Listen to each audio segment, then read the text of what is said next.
Introduce myself. My name is Sal Grasso. I'm the Vice President of Ambulatory Operations at Henry Ford Health, and I proudly serve as a director on our very own Royal Oak DDA. Welcome, everyone, to Henry Ford Medical Center, Royal Oak. We are honored to be here tonight hosting the State of the City address and celebrating our incredible partnership that we share with the city and our community. When we opened our doors in November of 2021, we quickly knew we were stepping into a special community. What we could have not imagined was just how quickly we would grow together. In just under 4 years, we've seen nearly 700,000 patient visits. That includes more than 70,000 visits in family medicine and pediatrics, ensuring that families in this very city have convenient access to primary care. Our physical rehabilitation program has seen more than 50,000 patients, keeping them healthy and active. And across other specialties, cardiology, orthopedics, neurology, gastroenterology, pain medicine, we've seen remarkable growth that reflects the needs of our community. We didn't stop there. We've continued to listen to you. We've continued to listen to the community and our patients. And we've added highly specialized services like pediatric gastroenterology, allergy medicine, sleep medicine, urology, women's health, and pain management. Our surgical team here at this site have performed more than 12,000 surgeries, helping people get back to the activities that they love. We're also very proud of the patient experience that we provide to this community. Our satisfaction scores in areas like care coordination, physician communication, friendliness, and courtesy scores, and it outpaces our competitors. And that's thanks to the incredible team of more than 300 employees who come to work here every day with a shared communication to care. But our impact isn't just inside these walls. We believe in investing back into the community we serve. Over the last few years, we've provided more than $500,000 in sponsorships for programs and events that continues to make this city a vibrant place to live, work, and raise a family. That includes sponsoring Centennial Park, our Royal Oak Bloom, Music in the Park, a rink at Royal Oak, our Winter Blast, and many other city and chamber events. And we're so proud to do that. We've also been actively engaged through the Downtown Development Authority, helping shape the future of the city we are so proud to call home. This is the kind of progress that happens when a city and a health system work hand in hand. So on behalf of Henry Ford Health, thank you for welcoming us, collaborating with us, and allowing us to do more for the people we serve. We are so proud to be a part of this community and even more excited about the future that will continue to grow together. Allow me now to introduce our city manager, Joe Gaucho.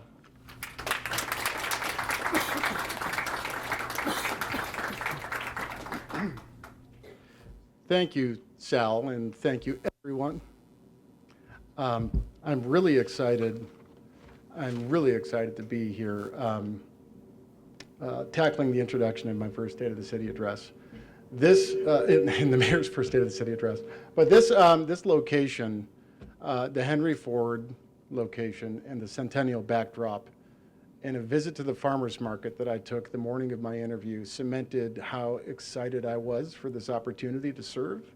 This is such a unique place with so many benefits that are unique to Royal Oak and distinguishable. So that's my way of saying thank you for the opportunity. Thank you for being so welcoming and inviting to everyone from residents to the business community. It's been the warmest of welcomes for the last 9 months, but I can officially say 9 months is probably overstaying a Midwest welcome. So I'm here. First, I'd like to just acknowledge some folks who really make this place special and have them stand and be recognized for the contributions. I'd first like to acknowledge the City Commission. So if you are currently serving on the City Commission, could you please stand and be recognized?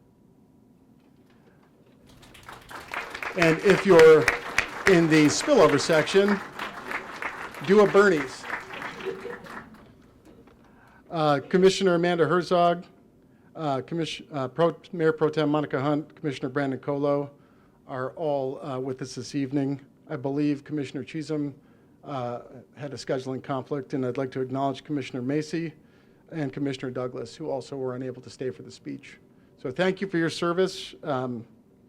Now the family members of our elected commissioners, could you please rise and be recognized for your support?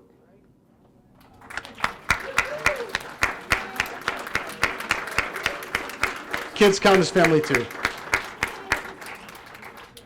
Serving community as a commissioner is a part-time job, and that's not always understood, but it's a full-time sacrifice, and it is noteworthy to recognize the sacrifice of our families. It's evergreen support that they give, whether it be, and I know I've seen this, some families bringing their kids for a press event at 6 a.m. to ride a roller coaster, to riding a zip line in the winter to promote the Winter Blast event. I've seen both of those things, and it's really an impressive recognition that we owe them. To our state officials, I'd like to acknowledge our representatives who represent us in Lansing as a community. So please stand and be recognized as well. Thank you, State Representative Natalie Price, for all the work you do.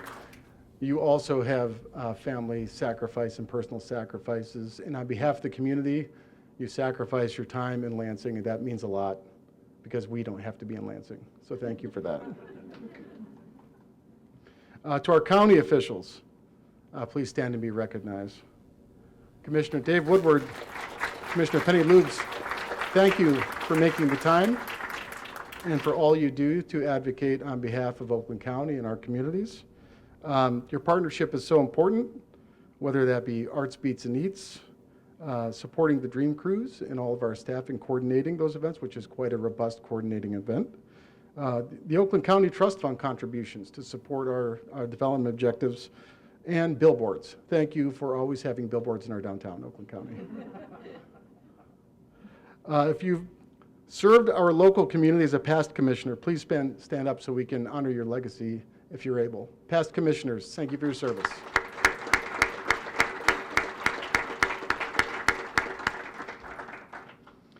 If you serve our amazing Chamber of Commerce, please stand and be recognized. I know we have Christine, the board president, and Shelley Kemp, the chair, with us. Thank you for your service.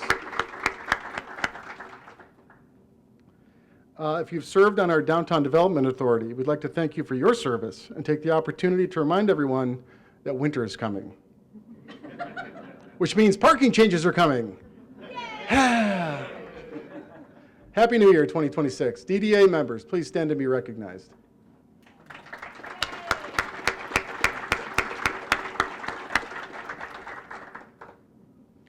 And he's not able to make it, but if you've partnered with the city to guarantee summer camp during a year of transitions, if you're a public servant at heart and your name is Brett DeLander, wherever you are, please stand and be recognized. Thank you, Brett, for all you do. And finally, I would ask that our incredible city staff all stand and be recognized. Public service is a career and it's a choice. And we aim to inspire, and I want to thank you for your service. So if you're willing to identify yourselves, thank you, city staff. Thank you very much.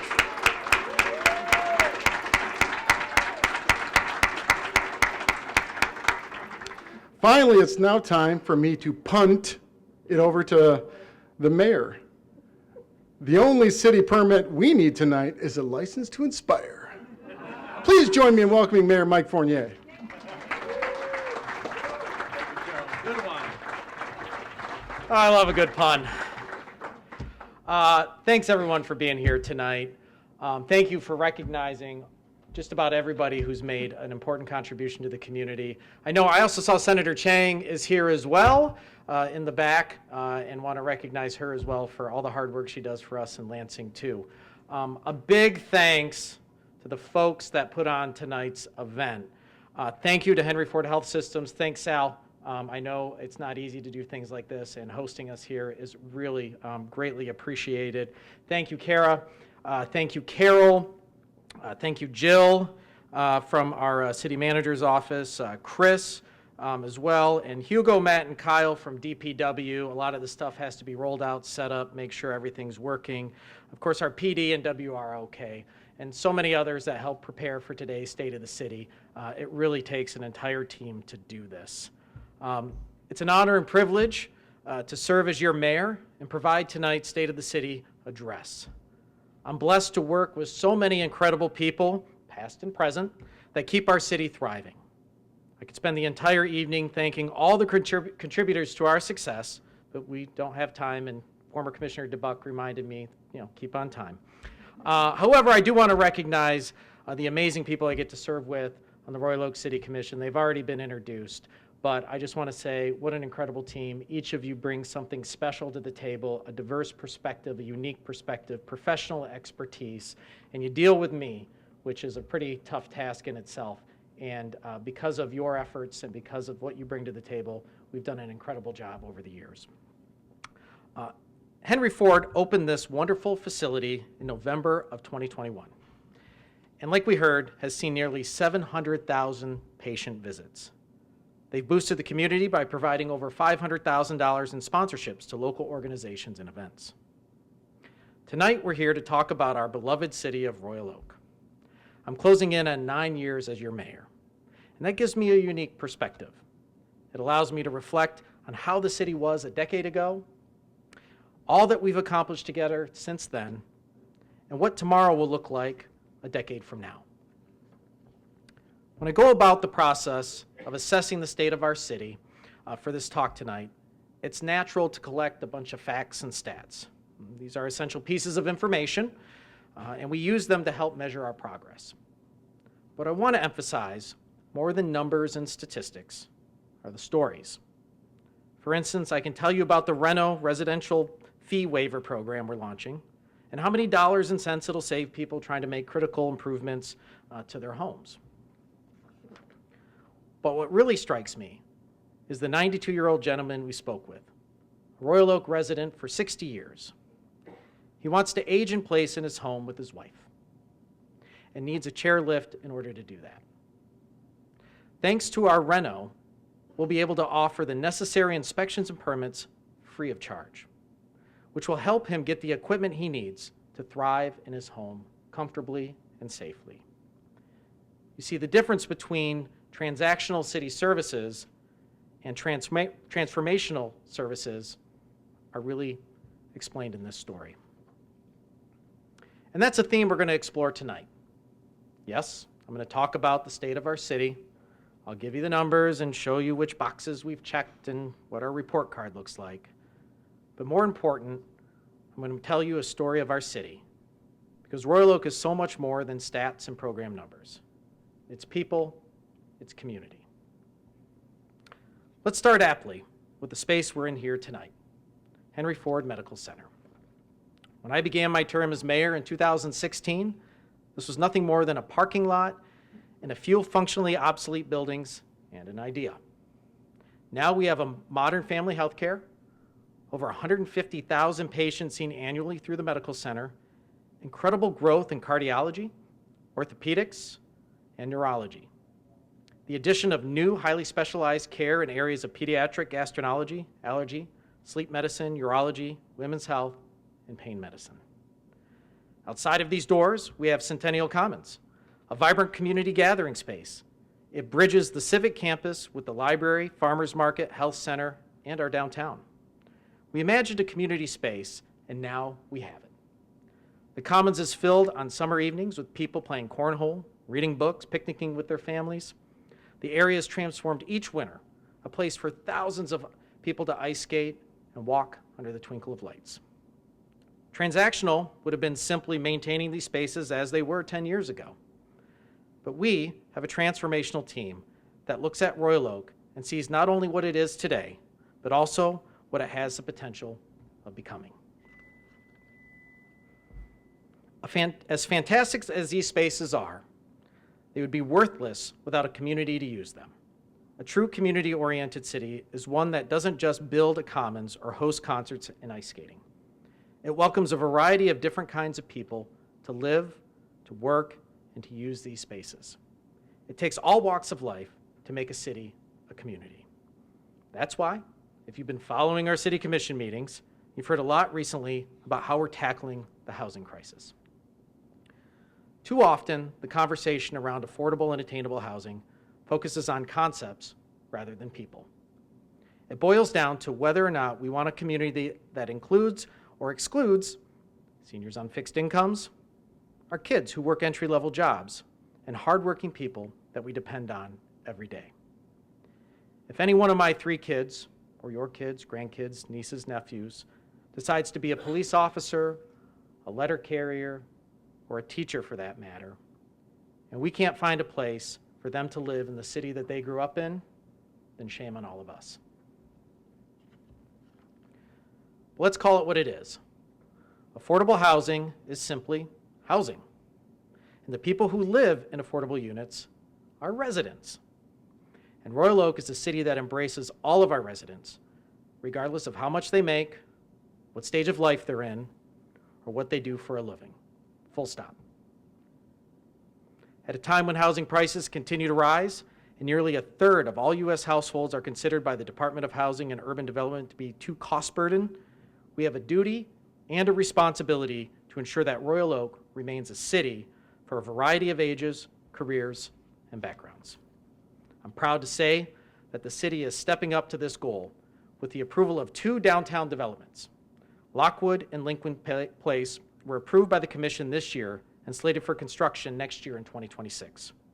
Between the 2 projects, the downtown will gain more than 250 residential units, with more than 110 of them being affordable or attainable at an attainable rate.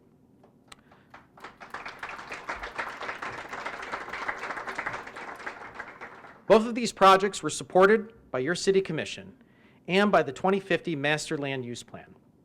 In fact, despite the narratives we've heard to the contrary, the master plan was developed in a way that protects residents and neighborhoods.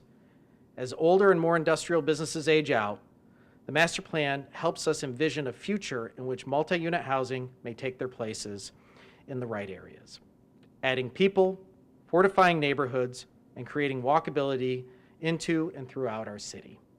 The bottom line is we can address the housing crisis and protect our neighborhoods concurrently. Now, I'm excited to talk about the RENO program. The affordable and attainable housing units I just mentioned have benefited from the RENO program. The Residential Enhancement Neighborhood Opportunity Program, that was coined by our city manager, Joe Gaccio. It's not a city in Nevada, although it is. This is a program. It's Reno, not Reno. I made that mistake the first time I talked to him about it. Launching next month, Reno is the city's push to incentivize residential improvements in our neighborhoods by waiving permit and inspection fees. So, if you're looking to make your house a little greener through energy efficient changes, if you want to make modifications or repairs that makes your home more friendly to older adults hoping to age in place, or if you're bringing affordable and attainable units to our city, our economic and community development staff really want to talk to you. Things are hard enough out there, and our team is here to help make life easier for you. As Mr. Gaccio mentioned, partnerships are important to us in the city of Royal Oak. We're all in this together, and therefore it takes each of us to keep Royal Oak vibrant and thriving. Relationships matter, and we have proven that working with our community partners, we can achieve so much more. I want to call out some examples of our partnerships. Oakland County has been an outstanding partner over the years. Our first significant collaboration led to bringing Normandy Oaks Park to Royal Oak. We have worked hand in hand with the county to help fund attainable housing projects in Royal Oak. Recently, we partnered with Oakland County Health Network to support social workers assisting our first responders. Thank you, County Executive Dave Coulter. Thank you, County Chairman Dave Woodward, for your friendship and partnership.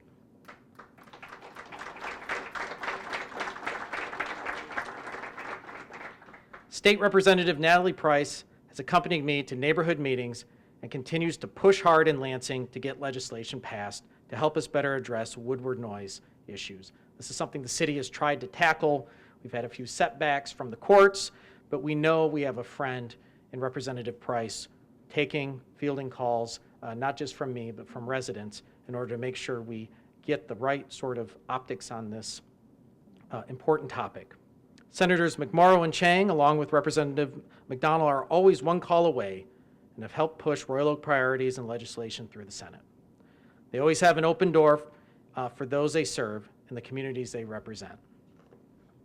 At the federal level, Congresswoman Haley Stevens has fought to secure millions of dollars of funding for several critical projects in our city and is working to help us keep us safe and healthy.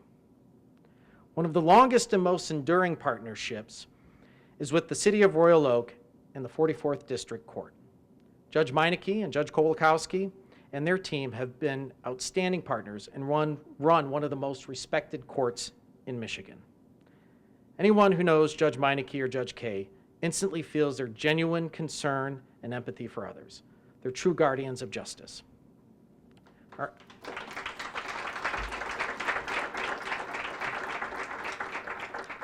I remember Judge Meineke telling me about the road to restoration work he was doing to help restore driver's licenses and restore hope for so many people.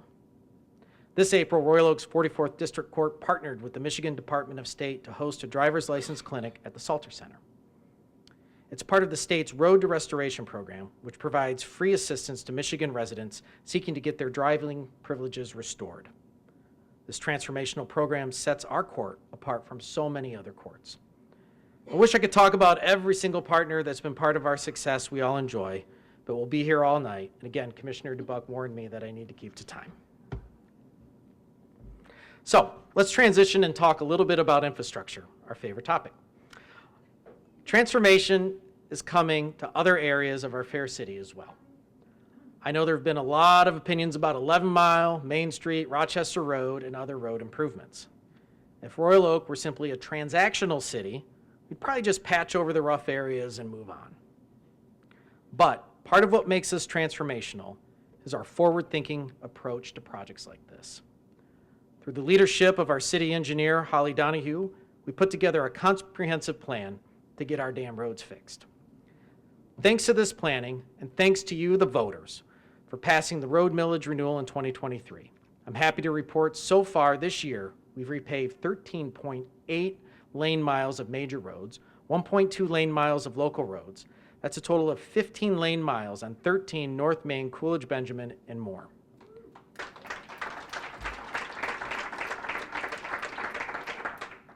We've also made it easier for people to see what repairs will be done and when those repairs will be completed. Our team maintains an online map with the annual road repairs scoped out all the way through year 2034. You can see exactly when your street will be resurfaced and what work it will entail. This kind of planning isn't easy, but it saves us all money and resources by coordinating with other organizations like DTE and consumers. So digging and road disturbance work is only done once.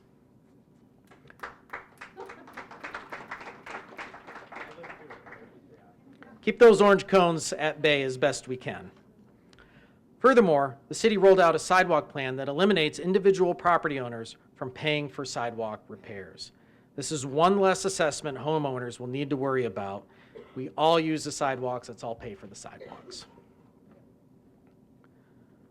By all measures, the changes made to Main Street, Rochester Road, Lincoln and 4th Street, and others have been a resounding success. This is what happens when you make decisions based on values, vision, evidence, and facts.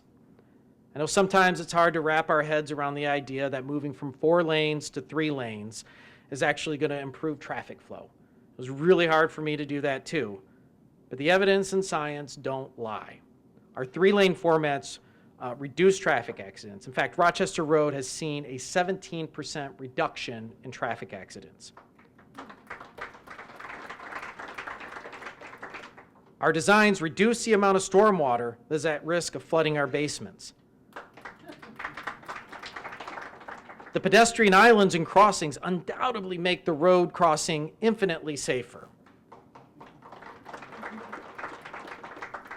Incorporating bioswales is not only smart, it dramatically improves the aesthetic of our streets and neighborhoods. And we did all of this without compromising traffic times.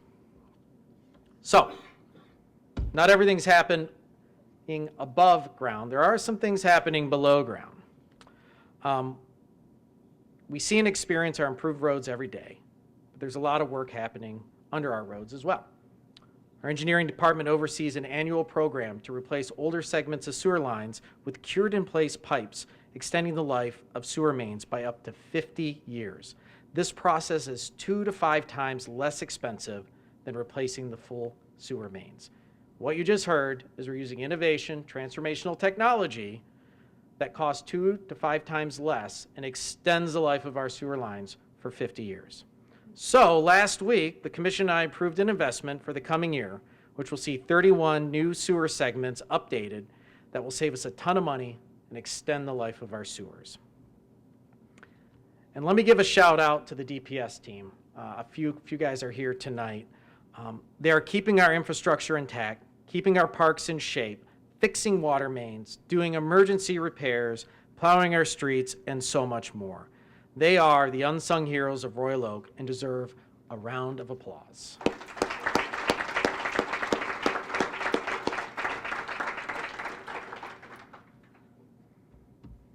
We talk about being transformational versus transactional and bringing on the magic. I also think immediately of Parks and Recreation. In fact, this department is a shining example of transformation. In the past year, we have seen transformations, additions, and refurbishments of parks and community spaces. Clawson Park.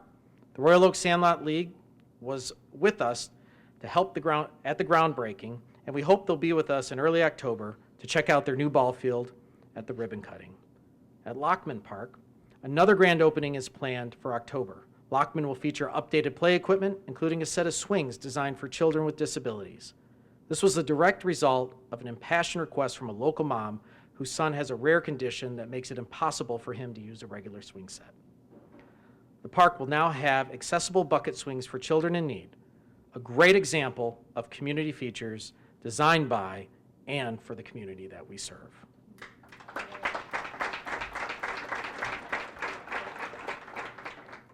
Red Run Park. Look for a grand opening celebration this fall, where we'll reveal an awesome new play structure and a lot of other improvements as well. Up next, we have Gundire Park. Staff is working with the Parks and Recreation Advisory Board to finalize improvements coming next spring, including a renovated ball diamond and a new playground. We've also just completed a significant refurbishment of the senior center. We've redone the restrooms, replaced the ceilings, and added a welcoming new reception desk, among other things. It's important that we serve our older adults to the best of our capabilities and that we honor a building that has quite the legacy. As of this spring, our seniors are now served by the city's first 100% electric vehicle, a Ford Transit electric van, in fact. The Senior Center provides older adults and adults with permanent disabilities with transportation services to things like doctor's appointments and to the grocery store. The electric vehicle was fully funded by the Department of Energy through the Energy Efficiency and Conservation Block Grant Program. This may seem like a small change, but it's part of something much bigger. Every day, the Senior Transportation Program covers 80 to 130 miles of travel to ensure our seniors receive the support they need. Now, we're doing it with greater sustainability, more efficiency, and better care for our community. This spring, we are notified that the Lindell Ice Arena was the winner of the 2024 Michigan Battle of the Buildings Biggest Loser Award from the Michigan Green Building Collaborative. Staff at the arena, working in late 2023, worked to reduce energy use and greenhouse gas emissions. And I'm pleased to announce that in 2024, they saw a 12.19% reduction in building energy use intensity. And that's a big impact because, I don't know if you know anything about ice arenas, they have a pretty big electric bill. This was done through pretty everyday efforts, making repairs to the water and heating and boiler systems, turning off lights and electronic devices when not in use, and adjusting thermostat settings for better efficiency. It goes to show that it doesn't always take extreme or wildly expensive efforts to make big changes. It just takes a solid plan, like the city's SCAP, and the staff who are willing to go the extra mile to make it happen. It's been a big year for sustainability in Royal Oak, that's for sure. Our new sustainability manager, Devin Dodge Fry, began in July, and comes to us from the state's Department of Environment, Great Lakes, and Energy. New talent always allows us to focus on moving forward with the goals of the city's SCAP, which is the Sustainability and Climate Action Plan. And so far, that includes the creation of a new fleet equipment policy that prioritizes zero and low emission vehicles and equipment to the city, the RFP for a new solar roof at the library. And when we think about composting, July was the most successful month for the Farmers Market Waste Collection Program to date. Since the program launched in late 2023, 158,000 pounds of food waste have been collected and composted, which is 49.74 metric tons of CO2 avoided. I mean, that's a big deal. That's like taking 12 cars off the road for a full year. 9 Royal Oak organizations took the Better Building Challenge and participated in the free energy audits provided by the Michigan Green Business Council. The city will be providing supporting funding to help with the audit and recommendations to come to fruition. So, we're here in downtown. I think we should probably talk about it. Mark my words, 2025 will be the start of new faces, fresh energy, and bold new ideas in our downtown. After a robust national search, I'm happy to report yesterday that we welcomed to the team our new Downtown Development Authority Director, Isaac Kremer. Welcome, Isaac.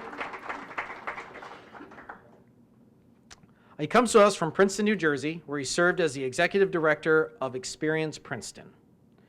He's a Main Street America revitalization professional with over 20 years' experience managing main streets and downtowns.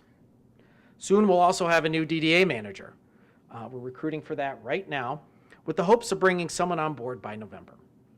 Downtown Royal Oak is obviously the best downtown in the region. We know it, you know it, and now we're ready for the rest of the world to know it. The new staffing brings a reinvigorated focus on providing the best small business experience possible to those already here, those who will make downtown Royal Oak their home, and the guests and residents who eat, shop, sip, and get their services here. One of the things I'm most proudest of in our downtown is its history. This is a business community that has been growing for decades with such an iconic mix of food, drink, retail, and services. Just a few weeks ago, the Royal Oak Brewery celebrated 30 years in our city. It's just hard to believe it's been that long. And one of our downtown icons, the Farmers Market, is celebrating their centennial this year, 100 years in Royal Oak. The market will be holding a Centennial Celebration Harvest Festival on October 8th, and we hope to see everybody there.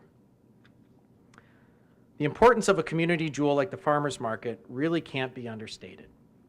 It wasn't long ago that some people were spreading misinformation about the Farmers Market closing. In fact, at a work event, one time I was sitting at a table very much like the tables out there, and a woman came to me and said, "Oh, you're the mayor of Royal Oak." And I said, "Yeah, who's asking?" I was like, "Yes, I am." She said, "We loved going to Royal Oak, making the jog out on Saturdays, but we don't go there anymore because you closed the Farmers Market." And you could imagine my astonishment, like, what are you talking about? You know, are we just in alternative universes here? But it just really underscores the effect misinformation has in our community. It affects real people, it affects the good things in our community, and whatever our differences are, we should always be talking fact and truth and being the biggest cheerleaders of Royal Oak. So let me be clear. The Farmers Market was never at risk of closing, and under my watch, it will never be at risk. We historically designated the market in order to protect it for generations to come. Our downtown has also seen significant investment. We can see the LEED standard mixed-use development on the corner of Main and Levin is almost nearly full. In fact, the largest real estate deal in Michigan during 2024 was Dassault consolidating its regional operations into that building. So Dassault was here before, they consolidated, moved into that building. That's a big win for Royal Oak. I argue a big win for Dassault too. Baker College and Oakland Community College have made significant bets on downtown Royal Oak. They've invested tens of millions to offer education options right here in our city. We're eager to see the completion of OCC's campus expansion on South Main Street. OCC's Royal Oak campus will be the epicenter of culinary education and so many other revered programs that will help keep our economic future alive. This year, we also completed the important task of completing our master land use plan. It's true, it's required by law to update this plan every so often, but let's be frank, our previous master plan was old and out of date. The previous master plan was done in an era before the proliferation of cell phones, online shopping, and the economic shifts we're seeing today. While much of Royal Oak won't see a lot of change, there are areas that will notice improvements. The new plan puts a lot of focus on rethinking and attracting the types of developments we want along our commercial corridors. We will see derelict properties turn into mixed-use buildings that will serve all sorts of community needs. The plan takes great measures to protect the character of our neighborhoods. Like the farmers market and war memorial, we see, again, misinformation sometimes being spread about the master plan. But let me be clear again, single-family homes are not at risk. No one's going to build a large, out-of-place apartment building in the middle of your single-family neighborhood, okay? But with over 10,000 community input points and several open houses, charrettes, town halls, and public meetings, we finally have a plan that will protect everything we love about Royal Oak and help us usher in a future that everybody looks forward to.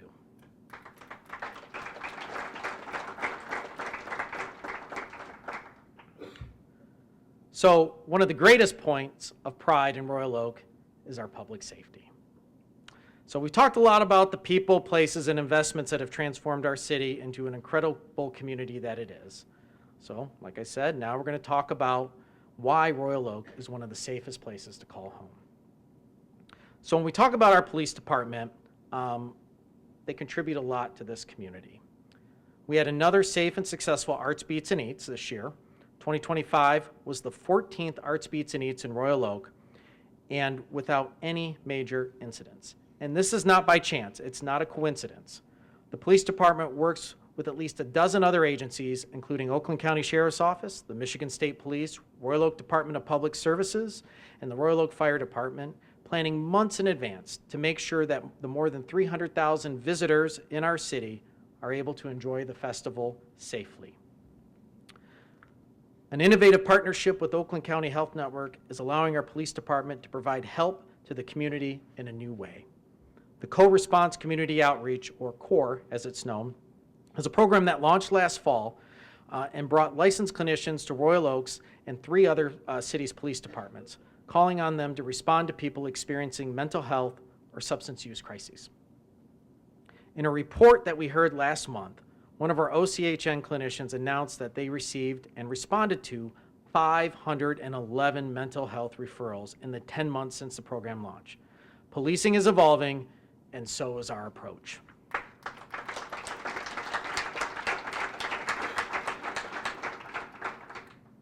Transformational teams are led by high-performing, talented leaders. I have to acknowledge Police Chief Mike Moore, who went back to school this year to study strategic management leadership at Harvard's Kennedy School of Public Policy. He successfully completed a rigorous senior executives and state and local government course, an incredible show of commitment to his profession, growth, and leadership for the Royal Oak Police Team.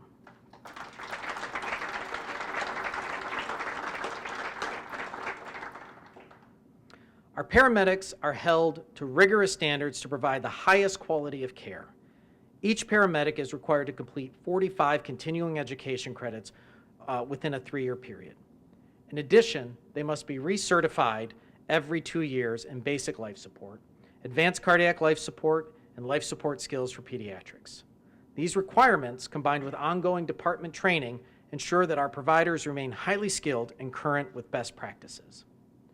Corewell Health has a level 1 trauma center right here in our city, which means that our partnership with them is strong. Corewell offers quarterly training for all EMS providers in the area, and our instructors have been proud to assist with these courses on site. Corewell has also shown a consistent willingness to assist in continuing our educational goals and fostering innovations in patient care. As part of this collaboration, Corewell sends newly hired nursing staff and first-year interns to ride with our paramedic ambulance crews. This experience allows them to gain valuable insight into the challenges and realities faced in the community, strengthening the connection between pre-hospital and hospital-based care. In addition to our partnership with Corewell, The Royal Oak Fire Department also works closely with Oakland Community College's EMS program. We take students during their initial training and pair them with experienced paramedic mentors to complete their internships. This partnership provides aspiring paramedics with practical hands-on experience while also reinforcing our department's role in shaping the next generation of EMS providers. This is another example of how a transactional city might just respond to a 911 call when there's an emergency. A transformational city from the top down is working with its community partners to provide the best possible outcomes when people are having a medical emergency. This is something we're really proud of and I believe really sets us apart from so many other communities.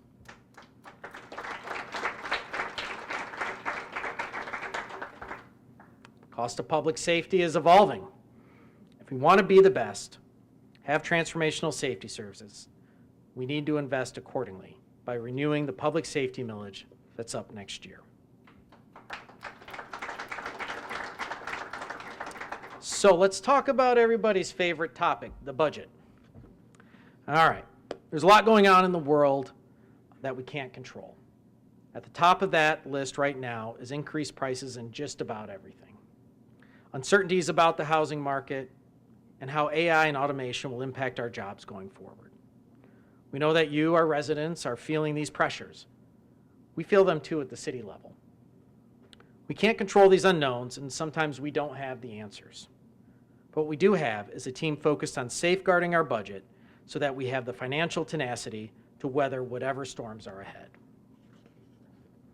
Royal Oak holds a strong AA credit rating, reaffirmed in 2024 by independent rating agencies. This strength is crucial as we prepare to issue bonds that will allow us to replace aging water mains in step with our 10-year road millage improvements, saving money, reducing disruption, and ensuring smarter investment into our infrastructure. The Commission is focused on supporting strong cash reserves, which ensures that we're prepared in times of difficulty. Royal Oak's fund balance is near 20%.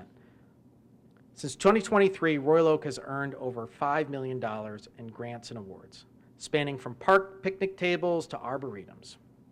We don't sit idle on grants, especially in support of our 51 parks. If there's funding to be had, our staff goes after it. We have Jill Martin here tonight. Thank you for all your work helping coordinate a lot of these grants.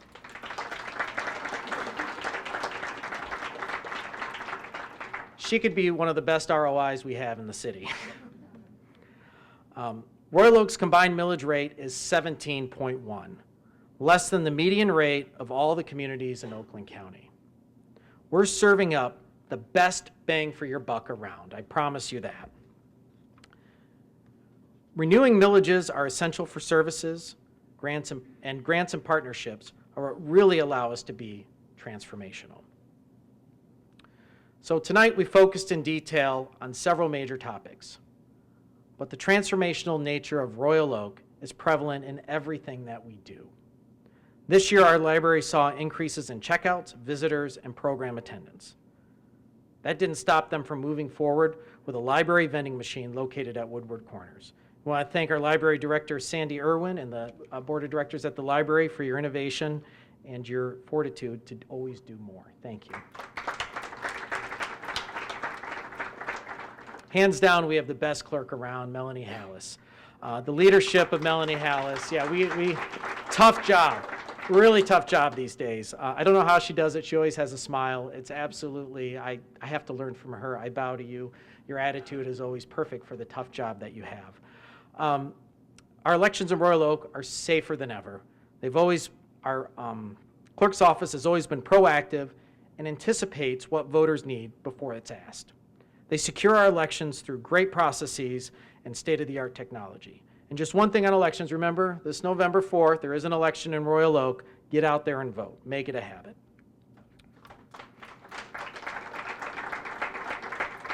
We also have two newer boards that have made great strides organizing themselves from essentially an idea to making a real difference in our community.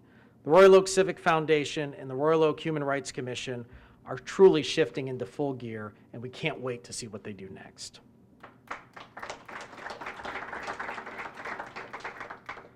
takes a staff to run a city. We have amazing staff. It's hard to keep a city running smoothly without them. It's hard to attract talent after the departures of so many great people. And it's rare that a government organization is honored as a workplace of choice in Metro Detroit. Yes, we got an award as a workplace of choice. That's a pretty big deal.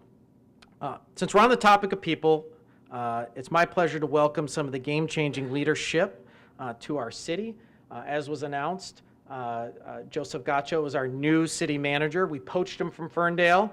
He's hit the ground running and brought the type of leadership we need at this moment. We're grateful he said yes. Meg Truba, our new Economic Development Director, joined us this month and brings a diverse background and a lot of positive energy to the role. We're happy to welcome her. Kara Sokol, our new Director of Communications, is probably the best at what she does, who we also poached from Ferndale, so perhaps I might have to disguise myself next time in lovely Ferndale. And Kevin Yee, we brought on board. He'll be leading up DPS and brings years of experience that have already proved very valuable. He's not just the thrown toilet guy. He has way more responsibilities than that, but he's done an excellent job, and we're so grateful to have his experience here. Transactional cities are mirrors. They see only what's happening in the moment.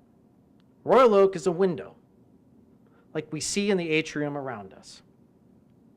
We're in the moment, but we're also looking out, looking forward. The culture of transformation is part of our DNA. It's not what we do, it's who we are. So I believe on the screen you can see, is it not on the screen? It's on the screen. You might not be able to read it. We took a risk being transformational about having a PowerPoint presentation today.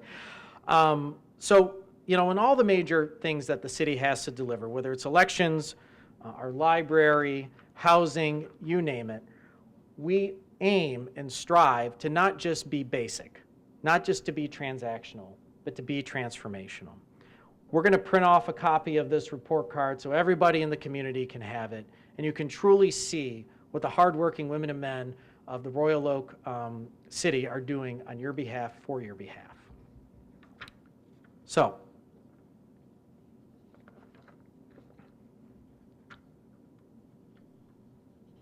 and the story of Royal Oak? Well, it's even brighter, and it's just getting started. So before I close, I want to read with you a touching excerpt from an email I received that puts everything we are doing into perspective. I leave you with this. In March of this year, I was diagnosed with advanced stage cancer at 38.